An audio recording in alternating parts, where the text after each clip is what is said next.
Well, good afternoon, and thank you so much for joining us. I'm Alexis Rogers, and we told you all about it yesterday. Now it is here. This year's Give to the Max Day is happening right now, and millions of dollars are already heading to thousands of organizations, which is always a good way to start the day. Those donations are updating in real time on the Give to the Max website. We still have about 12 hours to go, so you still got some time. Call your brother, sister, cousin, somebody. You have something to give. And we'll have another look at the impact on local nonprofits later on in the show. But first, Congress passed a spending bill avoiding another potential government shutdown.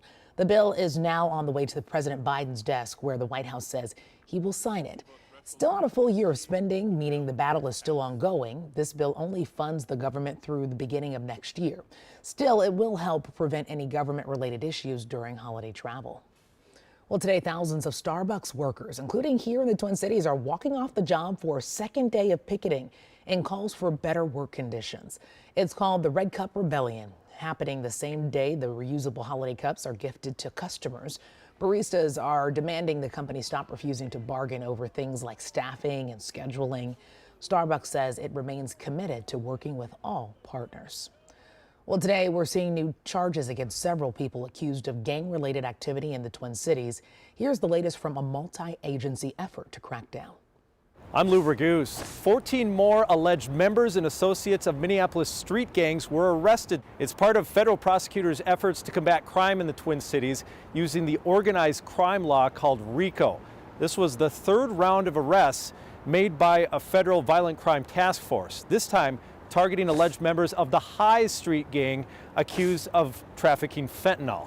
The U.S. attorney said that gang members would fly to Arizona to buy the drugs and then either mail them back or fly with the drugs on commercial flights. So far, 73 alleged gang members have been charged, and already 17 of them have been convicted. Nearly 3 years after the January 6th Capitol riot, new charges are still coming in. Just days ago, a Minnesota man was arrested in Blue Earth for his alleged role in the insurrection. Prosecutors say he's seen on camera tossing barricades, rushing toward officers, and going into restricted areas of the Capitol. He's the 13th Minnesotan charged in the insurrection. 5 have been convicted. Well, if it seems like you're seeing more stories about drivers racing away from police, you probably are. A look at the data finds a sharp rise over the years, and many times these situations end in tragedy. So who's taking off, and why are so many willing to take the risk? We look into it tonight in the KARE 11 News Extra at 10. Well, today we have had to get outside. I had to wear my power color today, Ben, because this yellow is going to be the only warm thing we have coming up. Yeah. Bracing for a crash in the temps? You know what? We'll be taking a couple of steps downward as we head into the weekend. Next week actually does look pretty chilly, as temperatures will probably stay colder than freezing for a couple of days in a row at least. Today, very comfortable. 64 degrees right now. It is a little gusty, winds out of the south, but notice what's lingering up in northwestern Minnesota. Temperatures in the 30s, that is headed our way. It's a sharp cold front that'll be moving through the rest of the state about mid to late afternoon, and temperatures behind that front are certainly going to crash. In the meantime, we have a wind advisory in effect for all those counties highlighted until 7 p.m. tonight. Southwest wind 25 to 35 miles per hour, sustained, gusting to 45 miles per hour. And that wind shifts from the northwest after that front passes. And notice temperatures peaking about 3 o'clock. And then notice about 4 hours later, temperatures about 20 degrees cooler. Certainly in for a wake-up call as we head into Friday and the weekend. We'll talk about if any rain or snow is in your forecast. Coming up, Alexis. Ben, thank you so much. Specific neighborhoods that have seen a high number of flu hospitalizations in the past years are getting some extra prevention help. Children's Minnesota is using patient data from last winter to figure out where the shots are needed the most. So far, its mobile clinic has visited 4 neighborhoods with the highest concentration of flu-related concerns. It's in those areas where doctors noticed an eye-opening trend.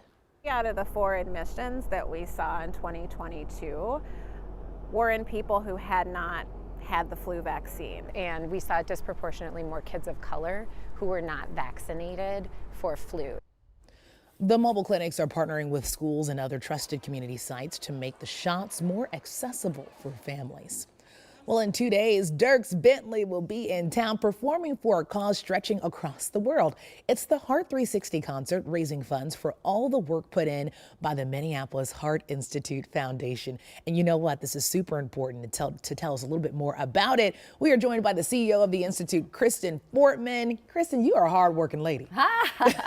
So are you. I mean, you know, this is what we do. But first, please tell us a little bit more about the Minnesota Health Institute and you all's overall mission, because you all do some really great work. Right. So the Minneapolis Heart Institute Foundation has been around for 41 years now, and our mission is to improve cardiovascular health through innovative research and education.